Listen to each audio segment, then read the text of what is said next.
काल high level committee म्हणजे home डिपार्टमेंटाचे हांवें घेतली DCP end along with all SP त्याची मिटींग जाली तितूंतल्यान एक स्ट्रिक्टली आमी पळयल्या की खूप मोठ्या प्रमाणात वेगवेगळे केसीस ज्यो जाता ह्यो वेगवेगळ्या मोठ्या प्रमाणात मायग्रंट्स गोंयांत येवपाक लागलेले आसा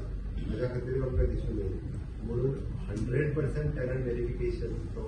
आयच्यान सुरवात जाला ते 10 तारखेपर्यंत जातले आणि जर टेनंट व्हेरिफिकेशन फॉर्म भरलेलो नसत आणि जरी कोणी दवरला तर ताका मॅक्झिमम 10,000 रुपया फायन डायरेक्टली पडटली आणि एक केस रजिस्टर जातली ती वेगळी केली त्या खातीर 100% कोणाच्या घरात कोणाच्या फॅक्टरीत कोणाच्या इंडस्ट्रीत कोणाच्या आनी खंयच्या शेडीत रावता जाल्यार तेंच्यांनी पयलीं व्हेरिफिकेशन करून दवरपाक जायना केस वेगळी आनी फायन वेगळी आम्ही म्हणून टायम दिला बरें बिल पास करून खूप दीस जाले आम्ही सांगत आसा आनी कितलो टायम दिवपाचो आमी कितें क्रायम जायसर रावपाचे चोरले जाल्यार मागीर तो आमचेर घालता बरें मर्डर जालो जाल्यार आमचेर घालता आतां पर्यंत जे मर्डर काडून पळय लिस्ट खंय जाल्यार ते मागीर कळटलें तुका खंय खंय मर्डर जाल्या खंय रेप जाल्या खंय चोरी जाल्या तिकेपणी कोणी केल्या ते पळयत बरें detection rate no doubt it is about 98%. But to control the crime, this decision we have taken.